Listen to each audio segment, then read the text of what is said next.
Sustainable construction material in developing countries. The world is at its highest population ever, and it is expected to continue to grow exponentially. Even though much of the projected growth in human population is likely to come from the developing countries, they are not at all prepared to accommodate the large number of new residents that arrive every year. In poorer nations, where most of its inhabitants are striving to make their ends meet, the use of imported construction materials such as cement, steel, and glass are not sustainable. Hence, there is a great urgency to make sustainable interventions now. Sustainable construction is only one feature of overall sustainable development, but its use helps achieve multiple objectives.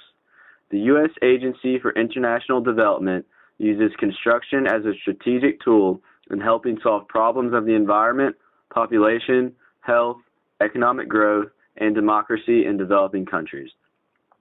The critical issue of construction practices in most developing countries is that construction systems have been modeled on the experience of the developed world.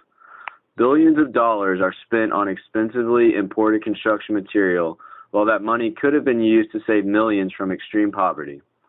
In light of the concern, it is time to leave the trend of copying and pasting the building designs which are portrayed in flashy magazines, and instead make intelligent use of local, abundant, and appropriate construction materials. One of the many ways in achieving sustainability is using green construction material. Adobe is an excellent example of a highly efficient construction material which is used and has been used in different parts of the world with absolute sustainability. What is loam construction? Loam is a mixture of sand, silt, and clay, and is formed from the decomposition of these components by rocks or by being deposited. Loam is among the oldest building materials known to mankind.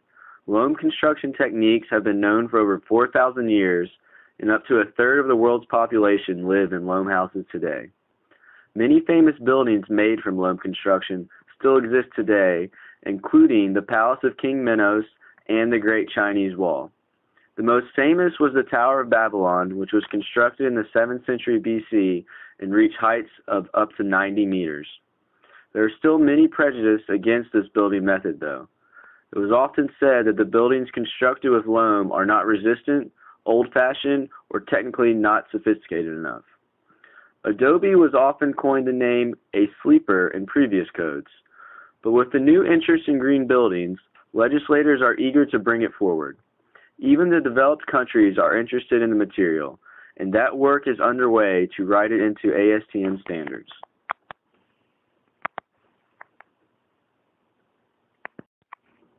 What makes Adobe a green choice? First, it is completely natural. You can find it almost anywhere, and the soil can be taken directly from the site, which avoids transportation of materials at high costs. Secondly, it is economical, in the fact that it is abundant, locally found, and affordable. Thirdly, it's energy efficient. There is a minimum use of fossil fuels during the extraction of raw materials, production process, and transportation of materials, since the soil is obtained right from the site, eliminating the need for long-distance transportation.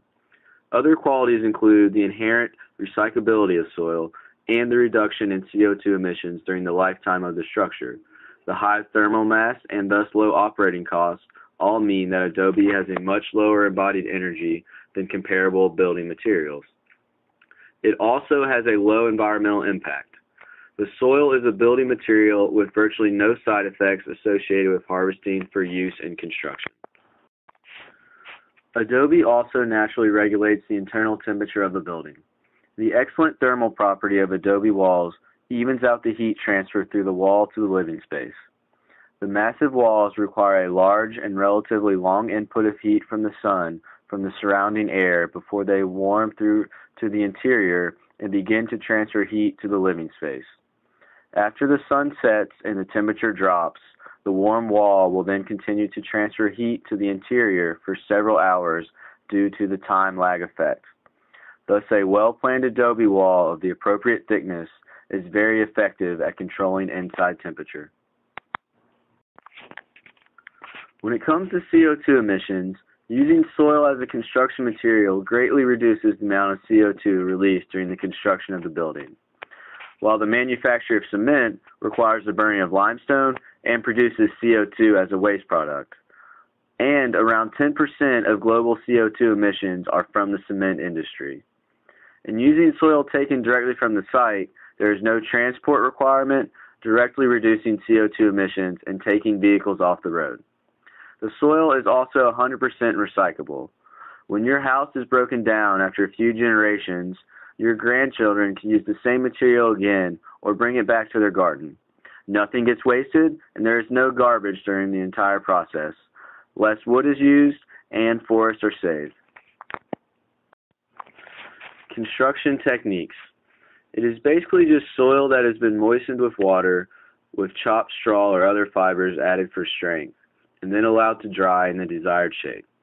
Commonly, adobe is shaped into uniform blocks that can be stacked like bricks to form walls, but it can also be simply piled up over time to create a structure.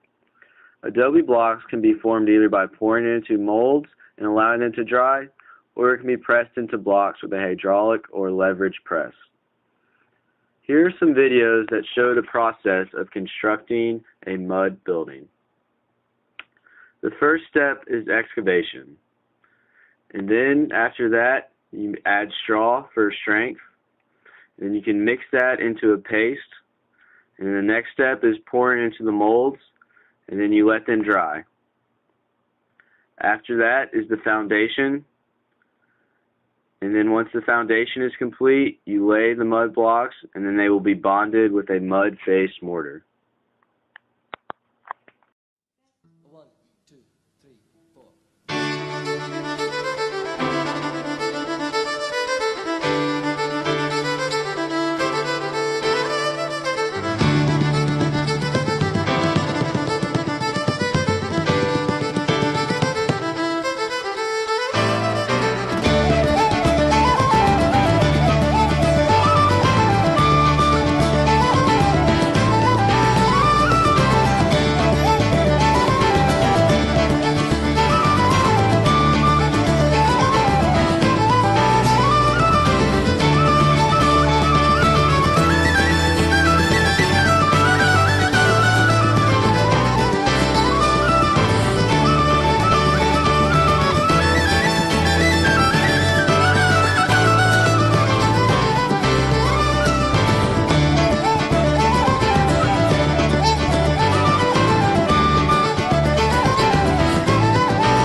Some challenges for adobe buildings are that mud mortars have a rather low tensile strength and are subject to shrinkage. There is also less moisture resistance. Another challenge is that homes can only be built in the summer. The mud has to dry before plastering it, and this drying could take several months and should take place in the summer. This means that constructing with adobe should be prepared in the winter so you can build in the spring and summer. Another problem is the building's poor seismic behavior.